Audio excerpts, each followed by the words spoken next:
This is SaaS Therapy.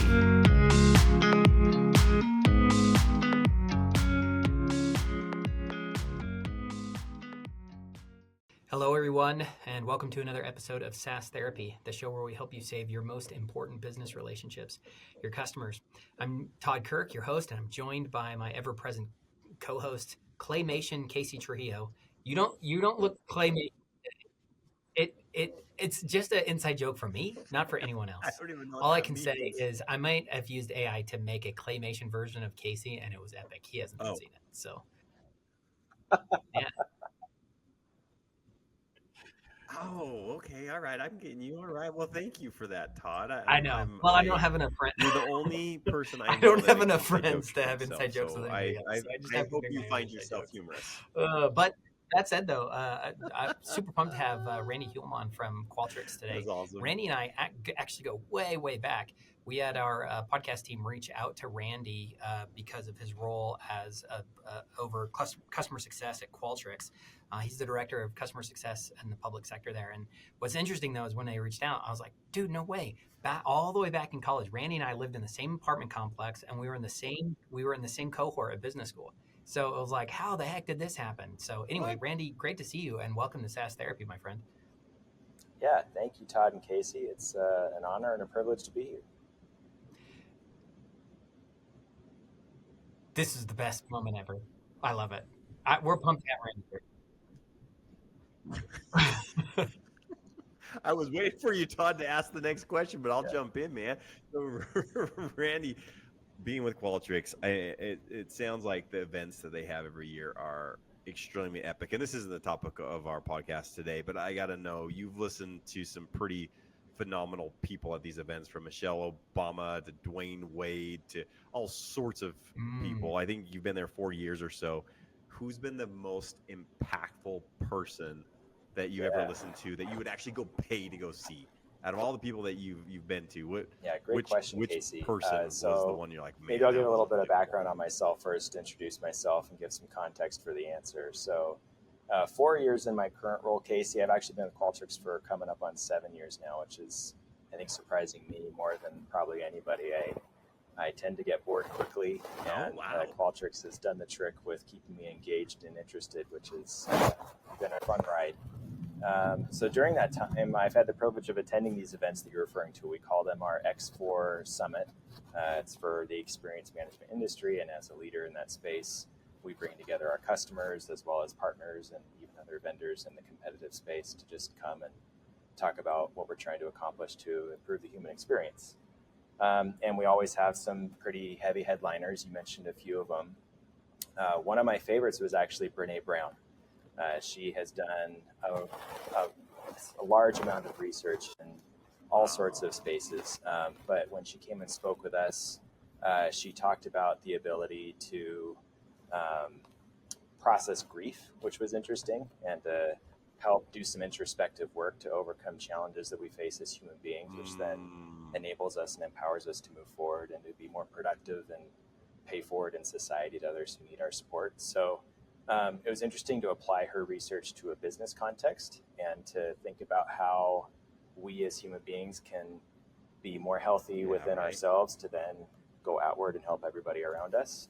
So I would definitely go back and revisit her research and follow her work.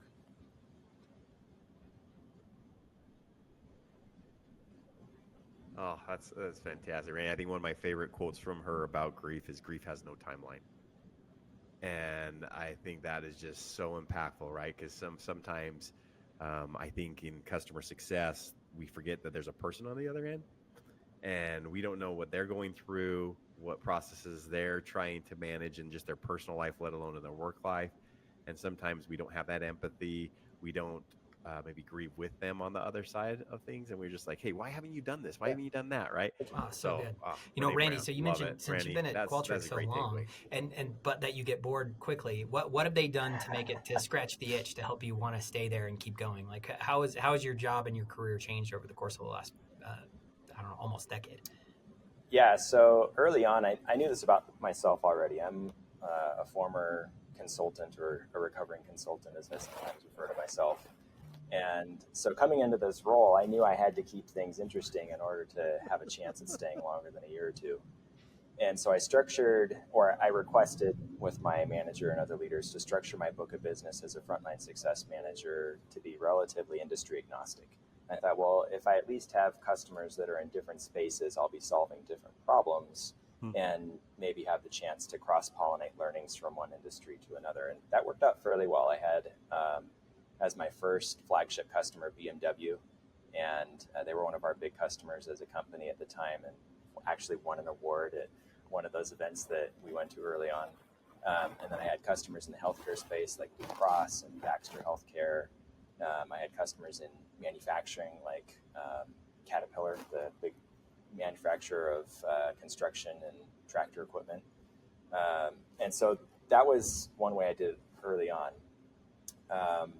Quickly grew into like a mentorship coaching trainer role as well, with my background coming from consulting and seeing a diverse workforce at the company.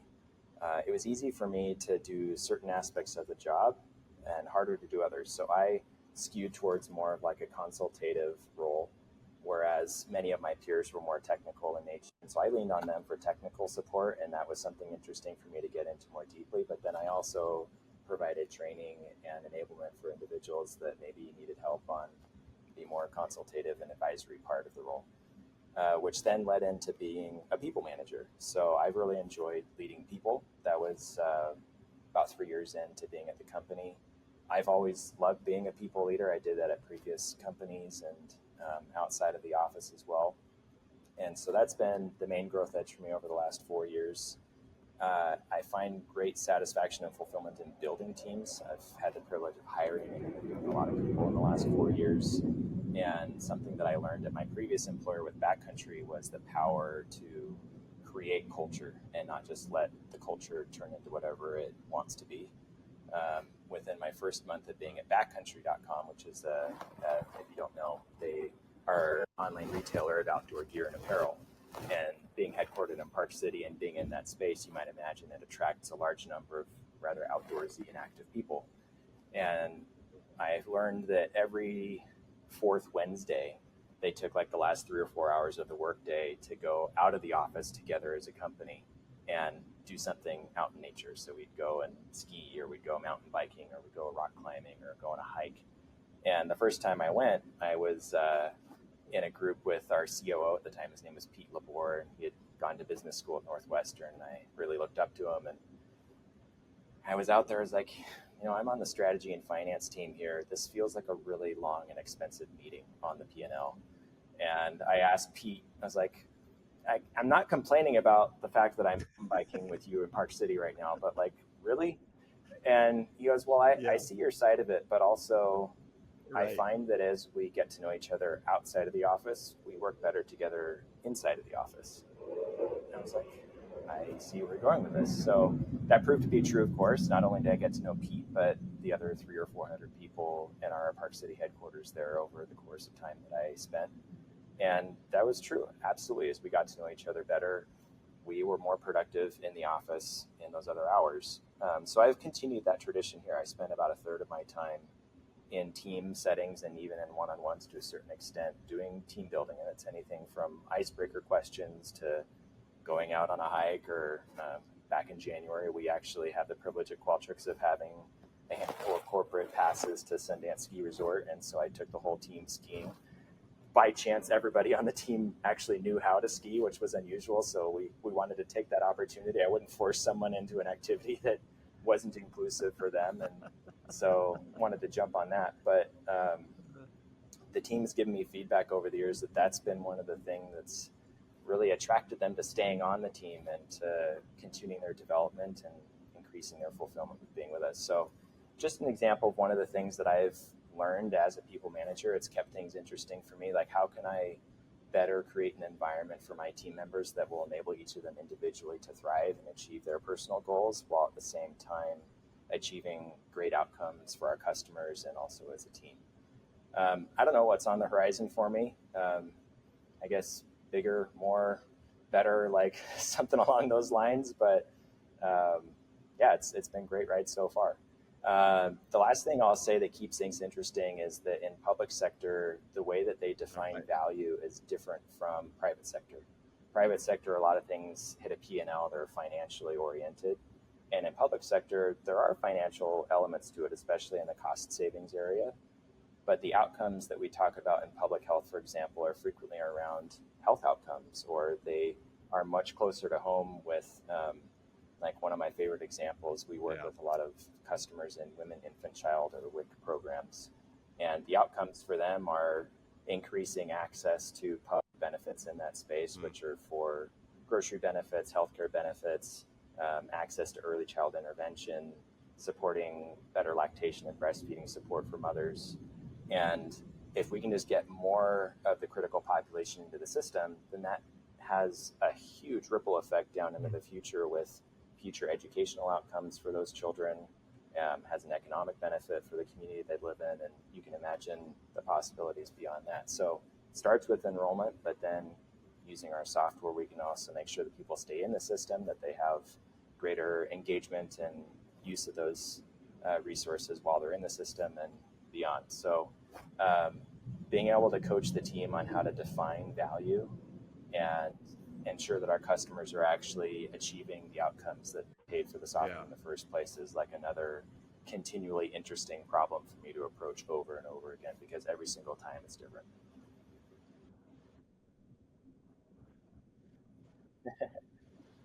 So Randy, I'm going to have you throw your consulting hat on here because two things, and I'm going to ask two questions, which you should never do as a host because you focus on one and then you're like, wait, what was that second question? But I think they correlate. So number one, you talked about creating the culture, spending time with each other. Well, Randy, I don't like you. I don't want to spend time with you outside the office. How do you handle the person that's like that, that's on your team? What do you do there? And then two, if you've been there at Qualtrics for 7 years, I've imagined that you've gone through some changes, right, with being purchased and this and that, and this investment group and SAP and everybody like that, they have a culture.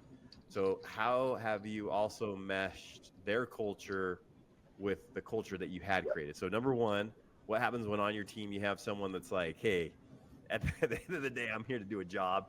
I don't want to hang out with people after work. I don't know if I really necessarily love everyone on this team. And then two, with the transitions that you've had, how have you tried to maintain great questions. the and those are challenges challenges with these so outside influences? I'll start off by saying after work, I almost never do after work activities, at least required ones. And that's deliberate. First of all, there's a wide variety of people on the team. Going back to my story from backcountry, they tended to attract like a profile of a person that was pretty consistent. They tended to not only be outdoorsy, but they skewed young, they skewed single, they skewed relatively transient. Like the tenure rate at backcountry was quite low. Like they'd come in for a year or two and they'd be out. And so it was easier for them to schedule activities that kind of like fit the needs of a relatively homogenous workforce. That's not the way that it is at most organizations, and Qualtrics included. We deliberately hire a diverse workforce. I don't want everybody to think and act like I do, because if they all have the same skills and abilities as me, then that limits our ability to serve our customers and to have a high-performing outcome. And so I want to make sure the activities that we do are inclusive and that they're not always the same. And so for those individuals that may not be interested in spending time with me or others on the team, or they don't want to go skiing, like I would not have scheduled a skiing activity if there was somebody on the team that I knew was not interested or physically able. And so we rotate the activities, we rotate who's in charge of the activities, and we do them during work hours so they don't feel like they're giving more to the company than what they signed up for in their own mind. We do have after hours activities on occasion, but they're usually like pretty universally appreciated. So like dinner, like everybody's got to eat. And if we go to a nice restaurant, most people are like interested. So I think you kind of get the idea there. I also approach those individuals. I say, hey, like making sure that you get along with the people that you work with is actually one of the core competencies of somebody in this role. Customer success tends to be very cross-functional in nature. At least at Qualtrics, it's the most cross-functional role in the company. If they don't want to spend time with us, there's a good chance they don't want to spend time with our cross-functional partners, and beyond that, our customers. So if they want to be in this role, like that's something that I would work on with them and figure out, well, what's behind that. Are they interested and willing to change that attitude and that approach to life, or is there maybe an opportunity for them to find a role that's a better fit for them? You asked about the history of the company and the transitions we've gone through. So I joined pre-IPO. We didn't actually end up going IPO. As you know, you mentioned we got acquired by SAP. There was definitely an element of culture combination, but maybe less than what you'd expect, and I'll explain in a sec. They then spun us out as a truly public company with a minority interest in the company. And then we got acquired strategically by a private equity firm named Silver Lake, which we've been with now for a couple of years. And each one of those had an impact on the culture, some more than others. The acquisition by SAP was actually quite small. They didn't end up changing out any of our leadership. They didn't choose to lay anybody off. In fact, they boosted the budget behind hiring and acquiring potential targets. And really all they did is they added a couple people to the board of directors to oversee the growth trajectory and the strategic priorities of the company. And so the things that we felt from SAP were when they centralized some of the back office resources. So for example, they lent us their collections department, which was great because we didn't have one really before. We relied on our accounting folks, and I think we might have outsourced some of it. So on the one side, it was great that we finally had a collections team. On the other hand, we had to get to know this overseas collections team and figure out how to work with them, and that influenced how we did work and had a small impact on culture. Being a public company was probably a bigger shift to the culture of the company. As you can imagine, going from private to public, you now have this expanded group of stakeholders, and all of a sudden we're much more interested in snapping to the quarterly cadence of reporting and satisfying those investors. There was also a very exciting element of, and this actually was part of the SAP acquisition as well. Pre-IPO and pre-SAP, many people held equity, but it was not worth much because it couldn't be actively traded. Once we got acquired by SAP, at least SAP was paying out some of that equity, but it wasn't, it was tied to the SAP stock price. It wasn't tied to the performance of Qualtrics. So it was nice to have something that was at least growing or not, depending on how SAP as a company did. But it was one step removed from the Qualtrics entity, which felt like we didn't quite have as much control over the value of that equity. When we then got acquired, when we went public, that was more interesting because we could then attach the success or failure of the company to our own entity at Qualtrics. And that was exciting for many people because finally we had a bigger stake in the game. Unfortunately, that's when the SaaS bubble took a big hit. And so many people were just disappointed, myself included. And now that we're back private again under Silver Lake, we've removed some of that pressure, but now we have different priorities. So again, culture impact is slight in each one of those, but I would say it's the shift in priority and mindset and where we feel the pressure coming from above, and that influences how we respond and do our work day to day and interact with each other, and furthermore, the type of people that we hire and the type of people that stick around. Man, that's I love that. Thank you for, by the way, this is one of the things that I love most about this show is just the fact that we get to have conversations about people's journeys and how companies think and how you felt going through that is really awesome.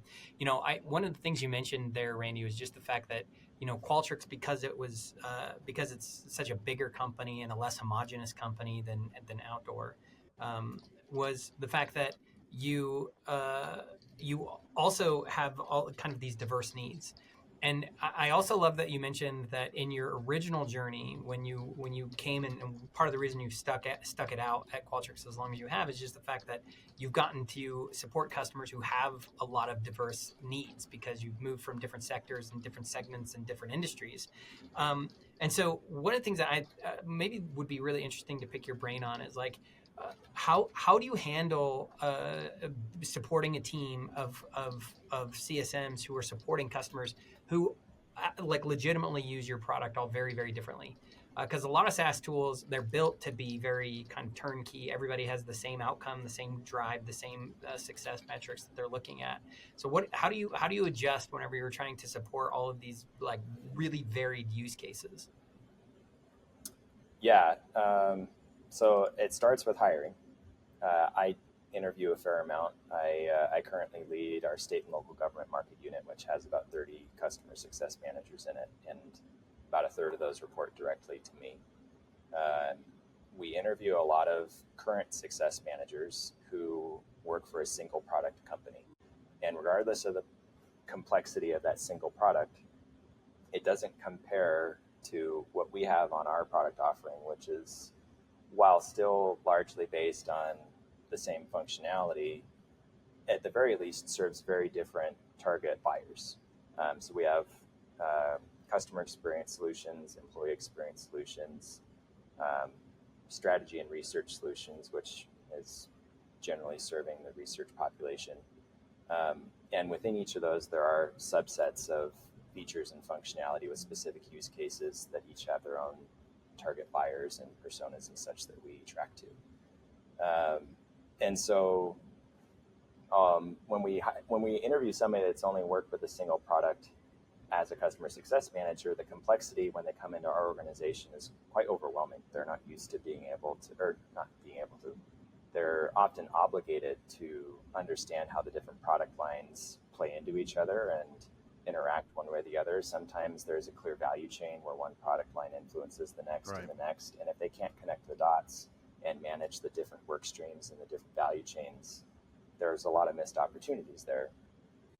On the flip side, if we are interviewing somebody, I remember specifically somebody from Adobe a few years ago where they were responsible for such a large number of potential product offerings. It was in like the 20s, at least according to his claim. It seemed simple to him, at least, to come to Qualtrics and only have a handful, and that was like a breath of fresh air for him. So again, it depends on what people are used to. I think that's the starting point.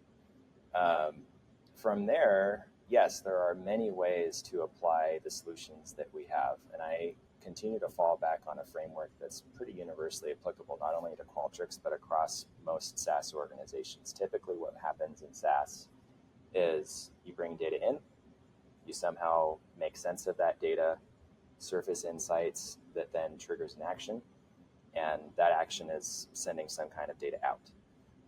At Qualtrics, we're known for being a survey company. That's how we started 20-ish years ago, is digitizing the higher education and research space and the way that they conducted their research, again, largely through surveys. Since then, we've evolved to be able to ingest pretty much any data source. And we're in the space of omnichannel data collection and being able to make sense of unstructured data. And we've got natural language processing and AI-generated agentic models that are being able to accelerate how quickly we get to those insights and actions. And that's all really exciting. But what that also means is that the solution can be applied to so many different spaces in so many different ways. And so I continue to come back to this framework. It's like, what data is coming in? How are we making sense of it? And what is the action that we hope to influence as a result of that? So I'll give you an example of how this comes to life. I mentioned this women, infant, child, or WIC customer base we work with. Texas is one of our prominent ones, the Texas WIC program. Their story is that before they came to Qualtrics, they were doing everything on paper. They would have a young mother and her children qualify for public benefits, and either a nurse or a caseworker would travel to their home to help them fill out a very large multi-page application, or that mother and children would have to come into a clinic and fill out the same application. It was paper. It would go into the clinic office, and there was a basket with hundreds of these that would accumulate every single week. And there's a caseworker, I remember speaking with her, she would say, I'd have to take that basket and physically drive it across town to our central office where they would get aggregated, digitized, and processed. And she said, I felt terrible because every week I would lose like one or two of them, and I have no idea where they went. And these families were already out of the system. They didn't even get into the system. And she just, you can imagine how heartbreaking that would be. So enter Qualtrics. At the very least, we're digitizing this form. Instead of relying on the secondary manual entries process, either the patient or the caseworker or the nurse, or in concert, they're doing this. And a lot of times what they're saying is they're taking a mobile device and they're still visiting in home or in clinic, but entering directly into the digital device. What that's also doing is eliminating the number of times that you have to repeatedly enter things like contact information, which if you've been to the doctor's office or to a government office recently, like every page you're like adding the same information over and over again. So data entry is better, you're eliminating human error, and then you're accelerating the timeline. Within WIC, they've got a 30-day timeline for federal mandate to process and respond to these patients on whether or not they qualify and what benefits they're going to start receiving. And so being able to eliminate the days in between when they were physically moving those applications, as well as the time to then start processing, was a huge win for them. I mentioned the evaluation. So once that data is in there, there are certain criteria that gets evaluated, and we have some automations in there that screen and conduct some math and look at the criteria that the state has determined for that particular population. And in many cases, we're also screening them for other benefits that they might apply for, even outside of WIC. And we're saying, hey, did you also know you might qualify for these other things? Are you interested in passing your data that direction as well to see if you can receive these other benefits? Once we've determined that, one of the actions that comes out of that data going out is a referral, and it'll go to likely a CRM or a ticketing system. We also do ticketing inside of the Qualtrics platform, but salespeople, close your ears. Like, I'm agnostic to what platform they actually do the different steps in, because Qualtrics continually ends up being the central hub for all the data ins and outs.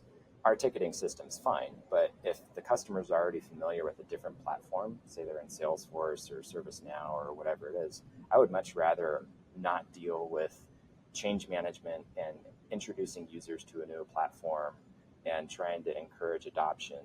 I would rather just have them use what they're already doing and accelerate that by sending the data over there and letting them interact with it there.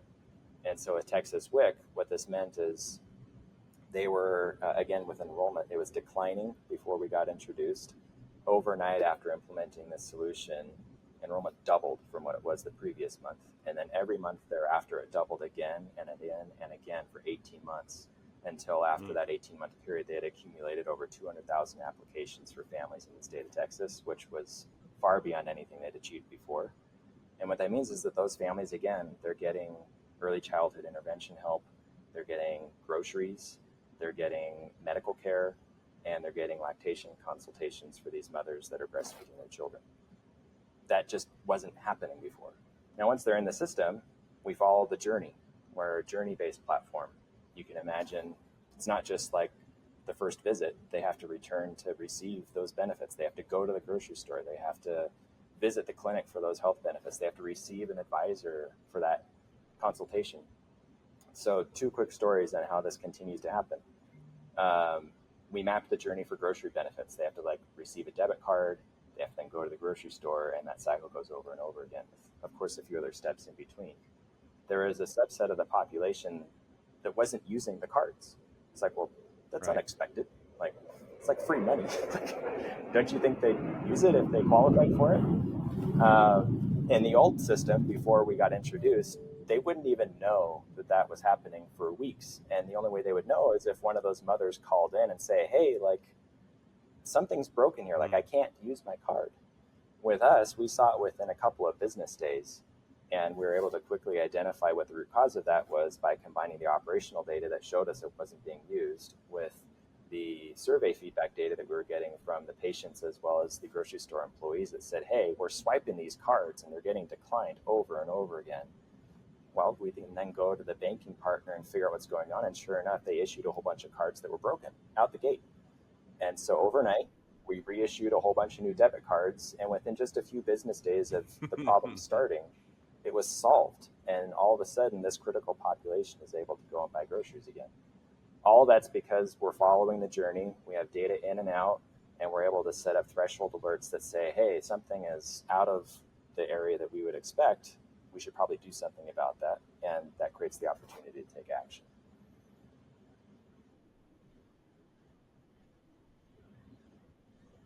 So Randy, how often do you think that the customer already has the challenge?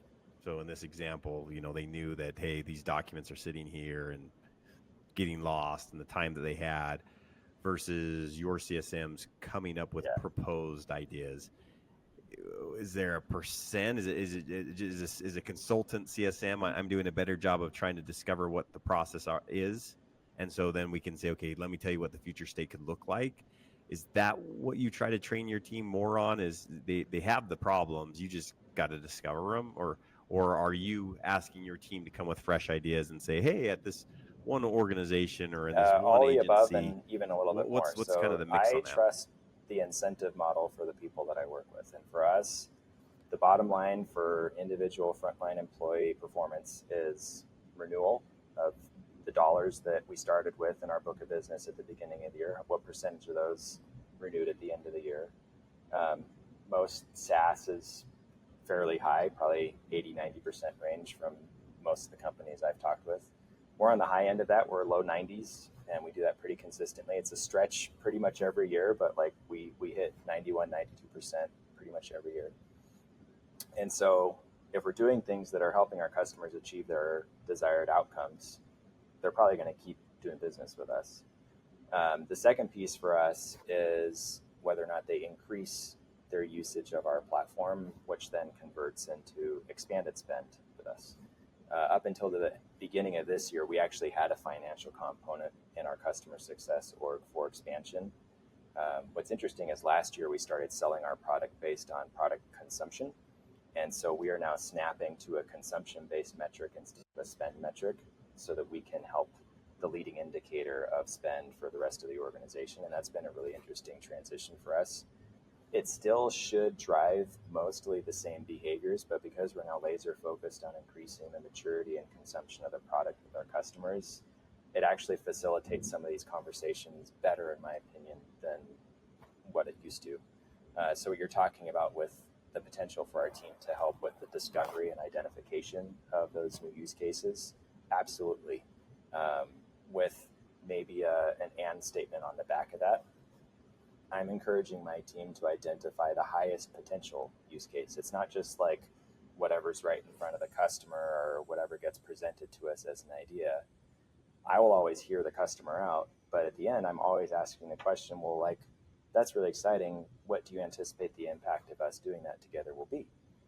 And if we've already had the conversation about value and desired outcomes, we then measure it against what we've already been doing together or talked about doing together. It's like, okay, well, is this like more impactful or maybe less impactful? And that helps us prioritize whether or not we put that into the product development roadmap or not. So then, of course, in discovery, you mentioned like, what are we doing with other customers, and are we taking case studies and stuff and shopping those around? Well, yeah, absolutely. But we're definitely prioritizing the ones that we consistently see are driving value for our customers and therefore following the value chain, driving value for Qualtrics. And I think that Venn diagram of value for customer, value for Qualtrics is quite tight. Typically, as the customer is achieving greater value, they're consuming more of our product. And so that works out really nicely for us. Okay, Randy. So I'm going to try to summarize some of this because what I think for those folks that are CSMs in other organizations or are trying to better understand how they can apply the strategy of the business, I like first this idea of starting with a framework. Your framework was basically what is the value that Qualtrics delivers, and how do I make that really clear so that I can apply that in any situation, right? We collect data, we analyze it, we make really good decisions. Right. So first piece is make sure that you understand the core value prop that you are able to deliver. Second, make sure that you are delivering on the known thing that the customer wants, right? Because oftentimes we tend to, the customer wants something, but if they're not getting it, then I know a lot of CSMs who work for some organizations who probably are like, yeah, I know you wanted this thing, and you're not getting it, and it's not turning out the way that you really want it. But look over here, look at this other shiny thing. That's so great, right? So first thing is like, make sure you understand the core value prop. Second thing is make sure that you're delivering what the customer wants. And third, be a value add to the customer by identifying and consulting and advising them on a new ways that they could go beyond what they're receiving. Because if you're disciplined about those three things, then that's going to lead to high renewals, upsells, and expansion opportunities. Is that a fair summary of everything we've talked about so far? Or would you add anything to that? It is. And I would add, when we as a company, when we spun out and went public, this is like 5 years ago now, our founders were very generous with the employee base, and they gave everybody that was an employee at the time an Apple Watch SE, an entry-level model, but it was still a cool Apple Watch. And they customized the engraving on the side to have Qualtrics logo, and then on the wristband, they had 2 words. On one side of the band, it said design. On the other side, it said improve. And so if you were to summarize everything that you just said into 2 words, on the front end, you're helping the customer design a solution. On the back end, you're helping them improve it. And you do that over and over again to continuously drive value for the customer.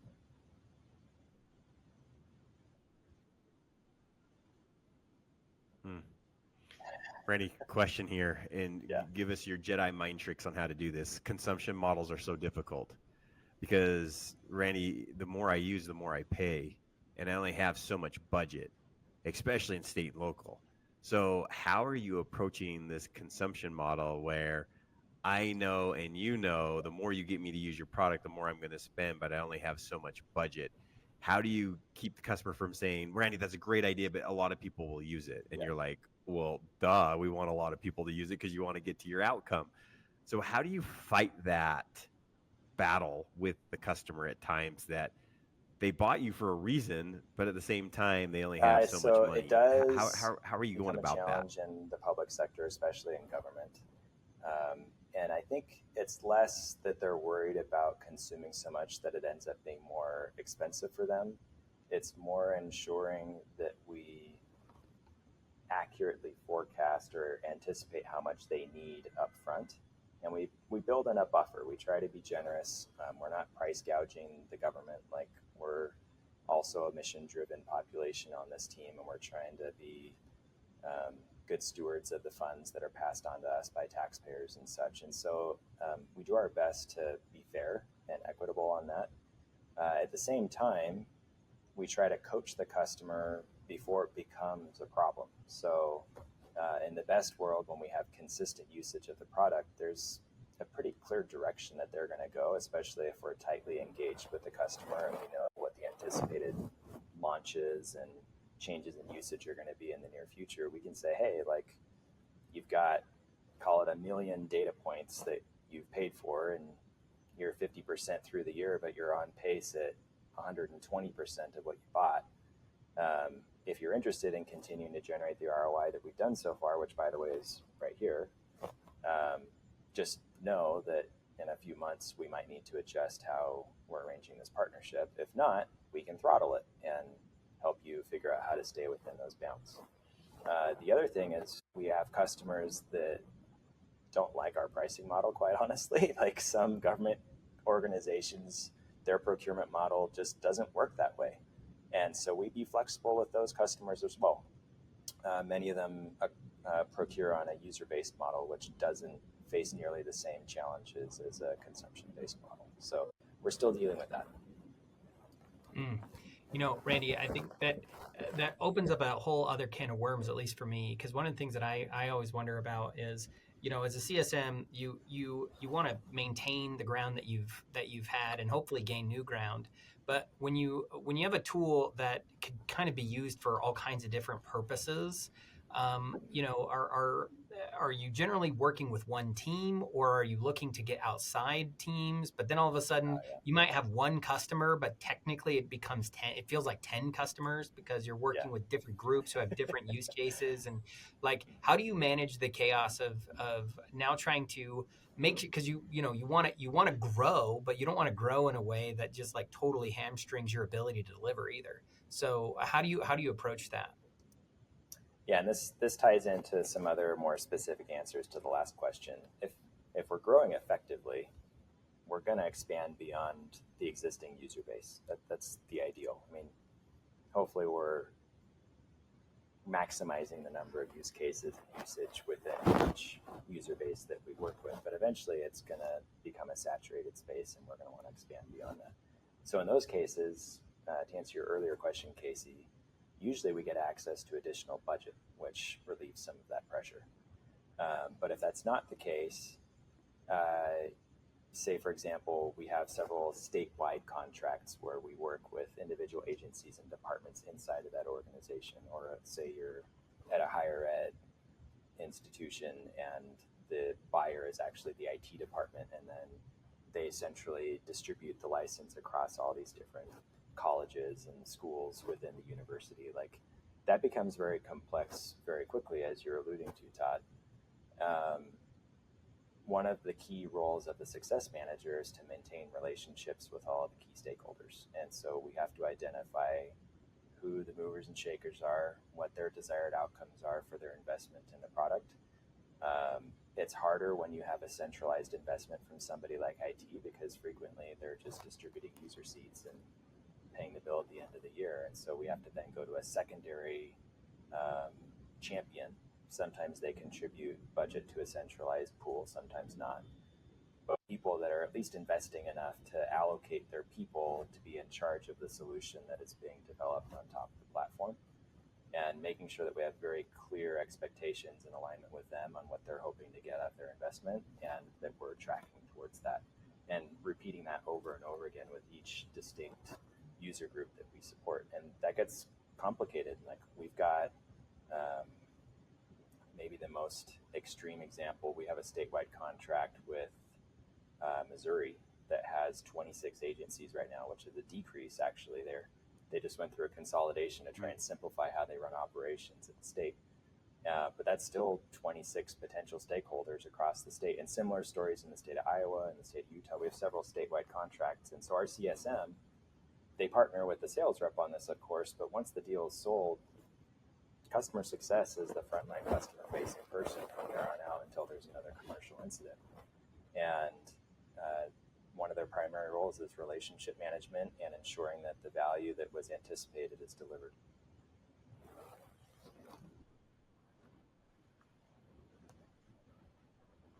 Yeah, I mean, state and local is, it's a beast. I mean, just like you talked about, all those different stakeholders trying to get into every agency.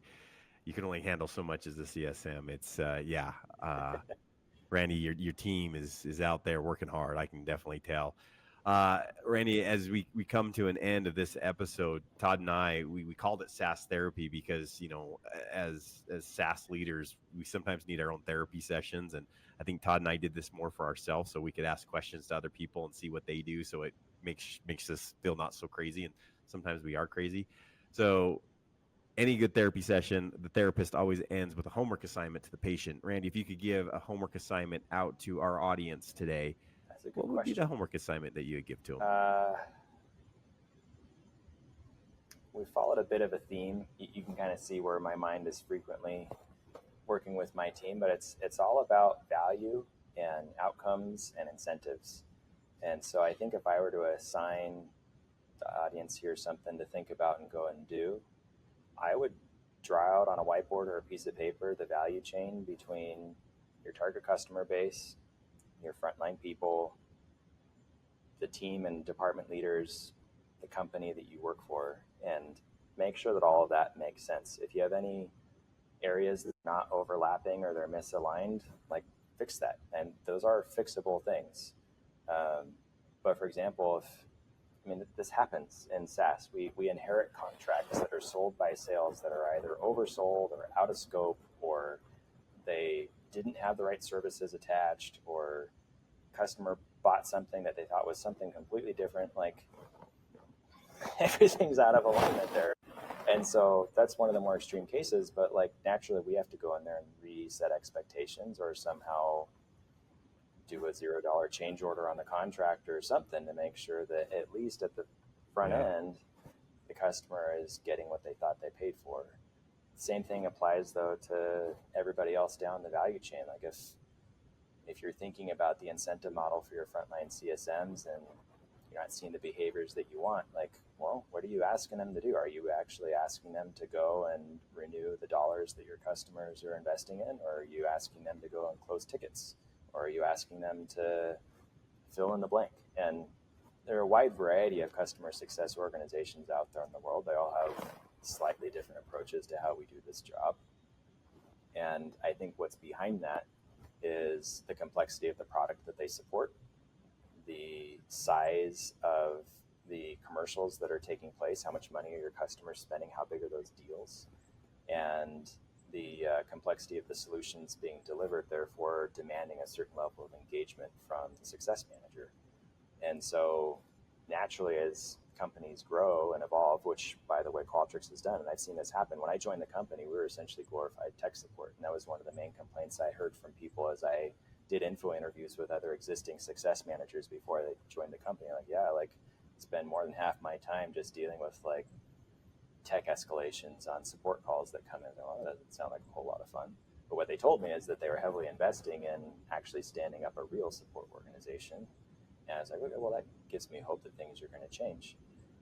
You can imagine like the incentive model has to change in order to grow with that evolution. And so the year after I joined, they actually added a financial component to expanding customer spending, which makes a lot of sense. If you're not doing tech support questions anymore, you can focus a little bit more on driving warm leads and closing some sales. So again, the assignment is like chart out your value chain, make sure that your incentives are aligned. And if they're not, have some conversations with some people, make some changes. Randy, I love it. It's great advice. Thank you again for joining us today, for being willing to be transparent, share your story. I think being able to understand a little bit more about how your team operates, I think would be really relatable to people. So thank you again for joining us. And for everybody who's been here, I think that's it for us today. So hope you go out and do something awesome. Randy, you need to go do something awesome. Apparently, I know you're in downtown Chicago, but you could ski there. Right? Somewhere there's something you can do. They have snow here, yes. The mountains aren't very tall, but they do have snow. Oh, it's so good. Thanks, Randy, and thanks everybody for being with us today. Yeah, it's been a pleasure. Thank you.